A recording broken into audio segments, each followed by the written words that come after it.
The galaxy had long understood the need for order among its sprawling, chaotic expanse. The interstellar prison was proof of that, a cold, impenetrable fortress drifting in the void, housing creatures that defined danger itself. These prisoners, known collectively as Deathworlders, were the apex of survival, hailing from planets so hostile that thriving required the unthinkable. Here, predators twice the size of hovercrafts and beings with venom potent enough to dissolve alloys were confined, their very existence a threat to the fragile balance of the Galactic Alliance.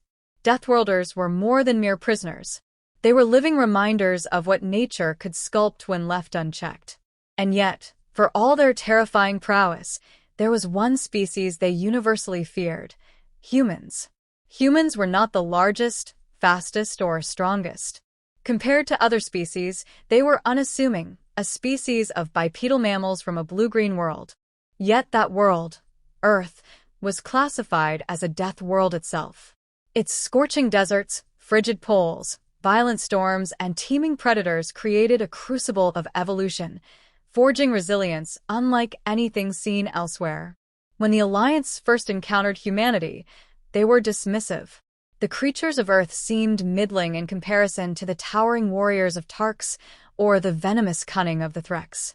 But as humanity integrated into galactic society, their peculiarities began to surface.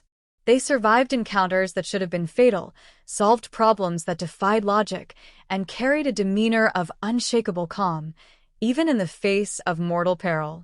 This, more than anything, made them stand out. The galactic prison was struggling. It was a monumental task to contain beings who saw weakness as an invitation to strike. Traditional methods failed. Prisoners escaped or rioted with frightening regularity. When humanity offered to assist, it seemed like a desperate move. What could humans do that countless advanced species had failed to accomplish? The first day with human guards was different. They were unorthodox in their methods. Instead of overwhelming displays of force, they relied on an unsettling, quiet confidence. They knew how to talk to prisoners, not with fear or groveling, but with an almost predatory understanding of boundaries. To Deathworlders, it was unnerving. These humans weren't afraid, nor were they reckless. They were controlled, calculating. Within weeks, escape attempts dropped. Riots became rare. Inmates stopped testing the limits, as they once had. There was no singular explanation, but something about the humans demanded respect. It wasn't physical power or technological superiority. It was the air of someone who had already fought their hardest battles long before setting foot in the prison. Earth's history, though seldom spoken of, hinted at why. Wars spanning millennia.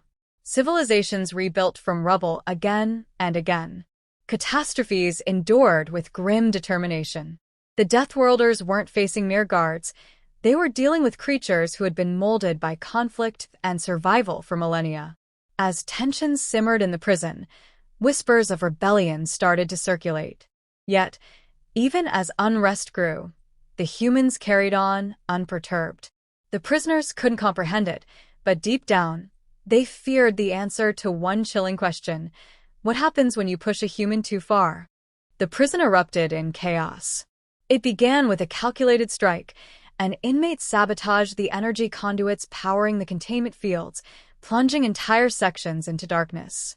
Alarms screamed through the facility as barriers fell, releasing Deathworlders into open corridors. The rebellion wasn't an impromptu riot, it was a coordinated assault, each group playing to their strengths. The Threx used their venom to disable non-human guards, while the Akthar tore through blast doors like they were paper. Chaos spread like wildfire. For many, panic set in immediately. Non-human guards scrambled to regain control, shouting into comms and fumbling with containment protocols that were already obsolete. But the humans moved differently. Officer Reed didn't run or yell, he observed. He noted which species took charge, where their tactics were strong, and where they left themselves exposed. Reed keyed his comm, Team Alpha, locked down the West Wing. They're funneling into choke points. Beta, set up fallback stations at junctions 12 and 18. Gamma, secure medbay. You've got 10 minutes. His voice was calm, almost monotone. The human guards responded without hesitation, their actions precise and deliberate. There was no room for doubt or fear, just execution. The inmates were dangerous, but their strength was also their weakness. They relied on intimidation and brute force, assuming the humans would crumble. But they were wrong.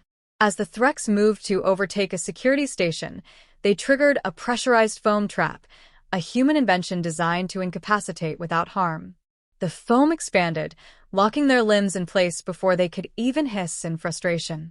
Elsewhere, Reed led a team against the Akathar, who had seized control of the main power station. The reptilians expected a direct assault, preparing to overpower their attackers in close combat. Instead, Reed rerouted the station's ventilation system, flooding the room with a sedative mist. By the time the Akathar realized what was happening, it was too late. One by one, they collapsed, snarling in defeat. But the rebellion wasn't without its dangers. Inmates from a high-gravity planet launched an ambush, pinning a group of human guards in a narrow corridor. They used makeshift weapons forged from scavenged materials, striking with precision and ferocity. Reed's team responded not with force, but with ingenuity. They baited the attackers into overextending, then collapsed part of the corridor with a controlled detonation, isolating the group until reinforcements arrived. Through it all, the humans' endurance shone. Where others faltered under the strain of extended combat, the humans pushed on. Their training, born from centuries of Earth's hardships, wasn't about perfection. It was about adaptation. Every setback became a lesson, every injury a stepping stone toward victory. By the time the rebellion's leader, a hulking predator from a planet with crushing gravity, made their move, the tide had already turned. Reed faced the creature head-on, not with bravado, but with the quiet confidence that unnerved even the most fearsome Deathworlders. The predator lunged, expecting fear, but found itself ensnared in a trap of its own making. Reed's final words before the creature was subdued were simple: "You underestimated the wrong species." One by one, the prisoners realized the futility of their rebellion. The humans hadn't just contained them. They had outmaneuvered, outlasted, and outthought them at every turn. The fight was over,